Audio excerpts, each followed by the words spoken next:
All right, so turning now to the latest on the coronavirus, we gave you the heartbreaking numbers at the top of the show. The country has shattered its previous single-day record for new infections. We've been saying this almost every single day now. Over 136,000 were reported yesterday. That's according to Johns Hopkins University. And this comes as Texas surpasses 1 million collective cases in the state alone.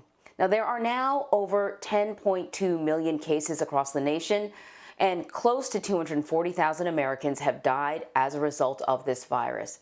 David Begnaud is in Ohio, where caseloads in that state are exploding. Across the heartland, demand for testing is surging. COVID-19 cases are climbing, and as of yesterday, 17 states hit new records for hospitalizations. Here in Ohio, admissions and cases are rising so fast that hospitals may have to start postponing non-emergency procedures, according to Ohio State University Dr. Andrew Thomas. We're within, a couple of weeks of having to make difficult decisions, not just at my hospital. I'm talking every hospital in the state.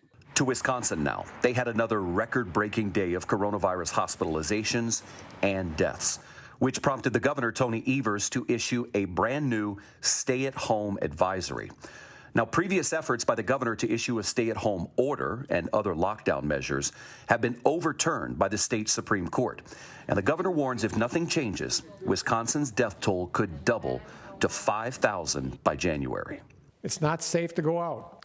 So please cancel the happy hours, the dinner parties, the sleepovers, the play dates at your home. To Iowa now. As states in Des Moines are filling up with COVID patients, Iowa's Governor Kim Reynolds has issued an order requiring people to wear masks in most public places. It's a move that the governor has resisted since the beginning of the pandemic. She once called mask mandates feel-good actions. But now her state has one of the highest test positivity rates in the nation. We've reached a point of serious community spread, and we can no longer pinpoint any one age group or type of activity that's driving it. There is more good news this morning on the vaccine front. Dr. Anthony Fauci expects that Pfizer's vaccine will receive emergency use authorization by the FDA by the end of this month. The average American should be able to get a vaccine if they want it by the spring. We're talking probably by April, the end of April, I would think. The vaccine could be a lifeline for people like Peggy George and Lisa Smith. They are sisters from Toledo, Ohio. They have had to visit their 91-year-old mother, Elizabeth Smart, through the window of her nursing home for the last 7 months.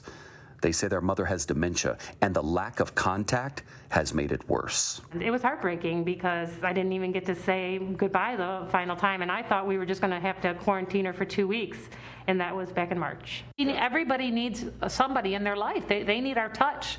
We have, like you said, she hasn't touched her. We have not, hold her hand. We just want to take care of her.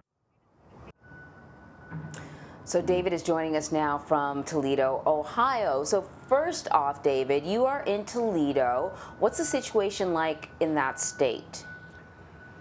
Well, take, for example, the family you just heard from. I mean, there are so many people who are going through what the sisters are going through. There are 8 in one family, right? So every Sunday they had been going to see their mother, all 8. And the reason 8 mattered, Anne Marie, is because every time they would go, they would be outside her window.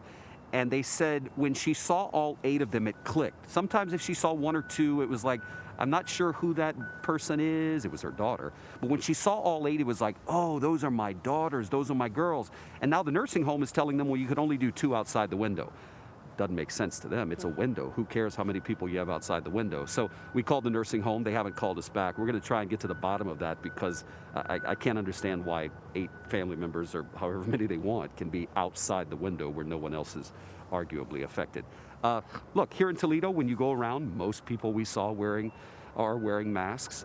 There is indoor dining at restaurants. Restaurants are not packed. We went to a nice restaurant last night, and I would say it was probably at 25% capacity. But nothing seems shut down, so to speak. Nothing seems shut down. That's interesting. So, you have been, reporting on the ground all over the place. You've been talking to people virtually as well. The numbers are the numbers, but you need to put faces to those numbers. Every statistic is an individual, a family devastated or derailed by this pandemic.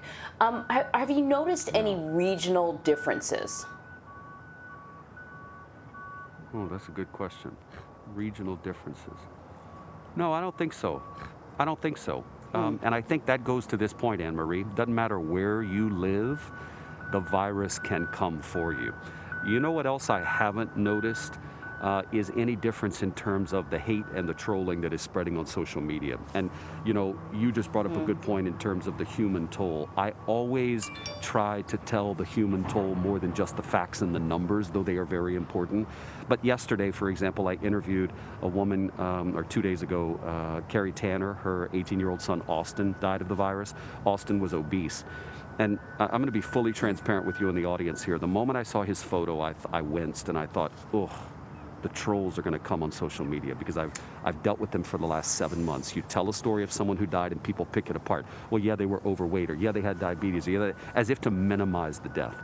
And so I asked Miss Tanner, I said, this is what people are going to say. What would you say to them? And with tears in her eyes and a voice that cracked, she said, he did not catch the virus because of his weight.